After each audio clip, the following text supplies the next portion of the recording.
Hi, I'm Chuck Wallinick. I'm a reenactor and I'm a former history teacher.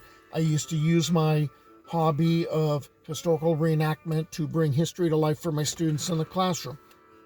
I'm not in the classroom anymore, but I have all this cool garb at home and I have a keen interest in history. Now I'm not limited by my curriculum, but I can go explore other facets of history and try to bring that to life. So what I did like immediately upon retirement was I started looking at the California missions and the Asistentes and the Presidios. And that led me into following the trails of different California bandidos and outlaws and lawmen. And that led to explorations of ghost towns. Well, last year, during one of our events for my medieval group, the Society for Creative Anachronism, I saw a sign near the site and it said Hornitos. I know that name. And I immediately am bugging my buddies like, no, we have to go there. So this year in May, we went back and I explored the town, and I want to tell you about it and how it connects with those California bandidos. Hornitos is a census-designated place in Mariposa County located on Burns Creek, which flows into Bear Creek, a tributary of the San Joaquin River in Merced County. Hornitos had a population in 2020 of 38. The story of Hornitos, which was originally Hornitas, actually gets its start in Courtsburg, which had been settled in 1847 by John and Robert Burns along Burns Creek. Don't confuse it with the Courtsburg in Kern County, which is part of a different California ghost town story. Mariposa County's Courtsburg, earlier called Burns Creek, Burns Camp, Burns Ranch, Burns Diggins, got its final name from Colonel Thomas Thorne, a Texan who established a store and lodge of sorts, and it started as a series of placer mining claims. Local legend says that Thorne drove out undesirables from the district. Guess what? Those undesirables were Mexican settlers from Sonora who got kicked out for racial reasons, such as having rich gold mines. The Sonora miners, unlike many of the 49ers, brought experience with them, and it was they who were blamed for the lawlessness of the camp at Courtsburg. The displaced Mexican settlers founded the village of Hornitos, and it will go through the name change to the familiar Hornitos in 1877, a mere 2 miles downstream along Burns Creek, somewhere between 1849 and 1850. Locals say 1850. Here's some irony for you. The Diggins were even richer at the new site. The name Hornitas, little ovens in Spanish, refers to the above ground rock and adobe graves of Mexican settlers found in the area, which resembled outdoor bake ovens. Some say the settlers chose to make these tombs because the ground was too rocky to dig graves. On my trip there with my buddy Rocky, I didn't find any of those types of tombs or graves, which might be that I was looking in the wrong spot. The gold rush saw both places grow into towns, but Hornitos has the upper hand. There was definitely competition between the two. A post office began operation in Courtsburg in 1851 with Colonel Thorne as the first postmaster. Depending upon your source, the post office in Hornitos opened in either 1852 or 1856. Millions of dollars in gold were coming out of the mines and needed to be transported safely. Wells Fargo and Company established an office in Hornitos as early as 1852. One of many offices created in Gold Rush, California by 1860. I'm making a point of calling the town by its earlier name before the official name change. Hornitos continued to grow. Domenico Ghirardelli, caught up in the gold rush, opened his very first store in a mining camp to sell sweets and treats to miners who were lacking the small pleasures of life. Ghirardelli spent a few months in the goldfields near Sonora and Jamestown before becoming a merchant in Hornitos. Here's what remains of his store in what was then called Hornitos. It was the only two-story brick structure we found in town. He later moved to San Francisco and established Ghirardelli Chocolate Company at what would become known as Ghirardelli Square. According to the San Francisco Chronicle, he is San Francisco's most successful chocolatier. As the placer gold ran out in the early 1860s, the population of Quartzburg left, ironically many to settle in nearby Hornitos, founded by the very people they'd chased out, with the Quartzburg post office closing in 1861. Colonel Thorne, who had become Quartzburg's most notable citizen, had died in San Francisco in late 1854 as the decline began. He's buried in the first enclosure in the Quartzburg Cemetery, also known as the Thorne Cemetery. Guess why?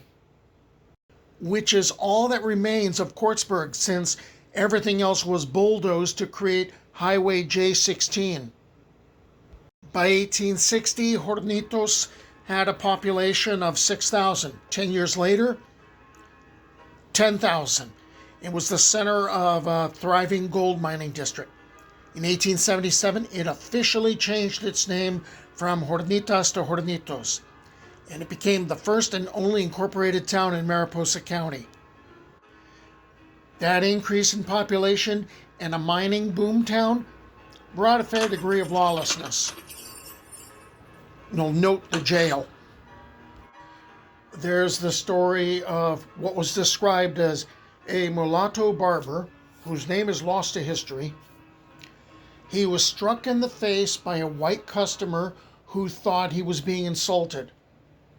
This barber seized a six-shooter and opened fire, missed his target entirely, but he ended up wounding a deputy sheriff and a local citizen.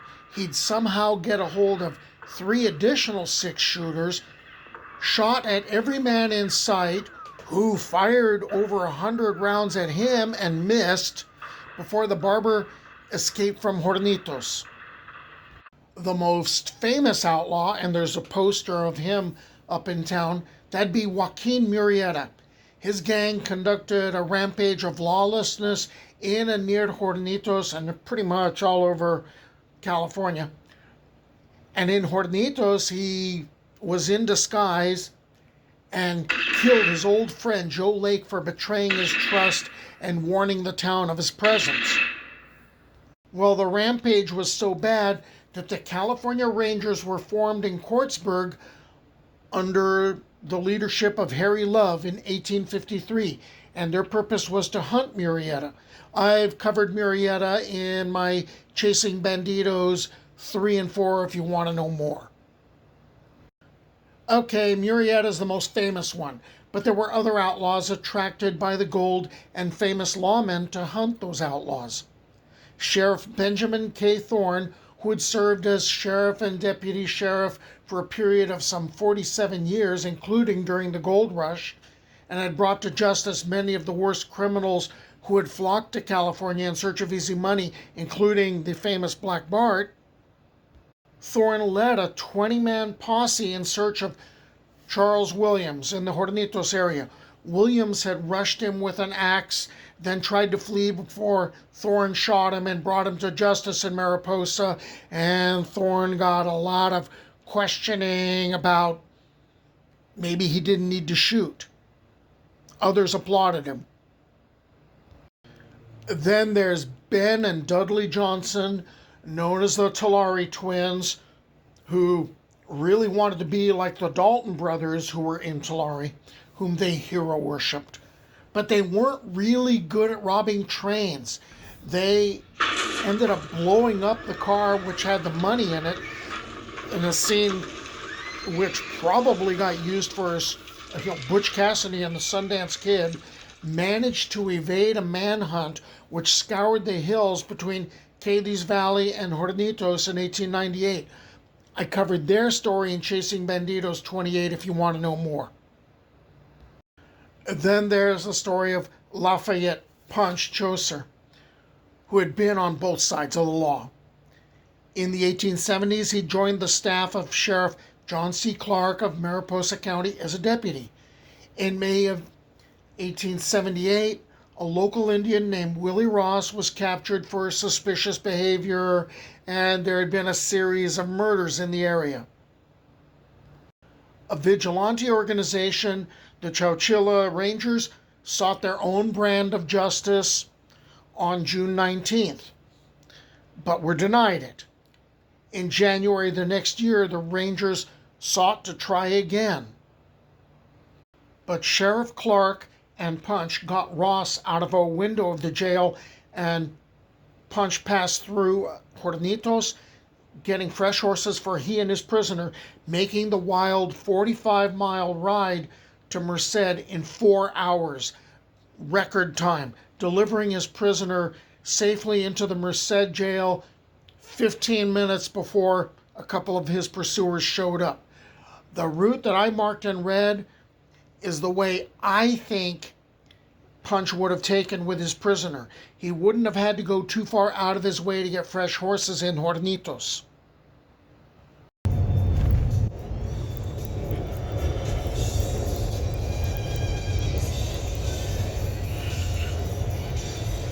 I sure know why the fuck of a bunch of outlaws used to come hide up here. Yeah, right? This is with a road. Imagine what this looks like without a road.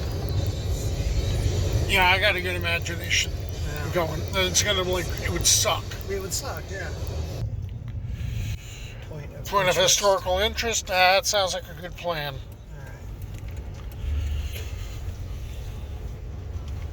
Hornitos apparently had a population as high as 15,000 residents in 1879, before the decline started. At its peak, it was shipping about $40,000 in gold on a daily basis. Here's the old Pacific Saloon back in the day, made of adobe with walls about 18 to 20 feet high. It's a private residence now, with most of the windows boarded up. And that should tell you something. As usual, the gold boom couldn't last. By 1932, Hornitos had a population of 60 residents.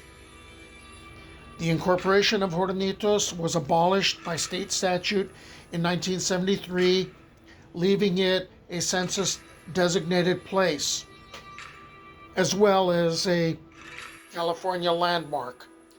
So now it's that type of ghost town that still has a few residents, but nowhere near the numbers of the glory days. In 2010, there were 75 residents.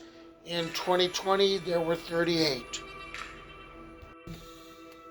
So there's the tale of Hornitos. Now, I'm going to be looking at other ghost towns, probably the ones up around Lake Isabella, which I was exploring in December, and then I blew my transmissions. I'm going to get back there, and I'm going to take a look at those towns and tell those stories. Until next time, see you around.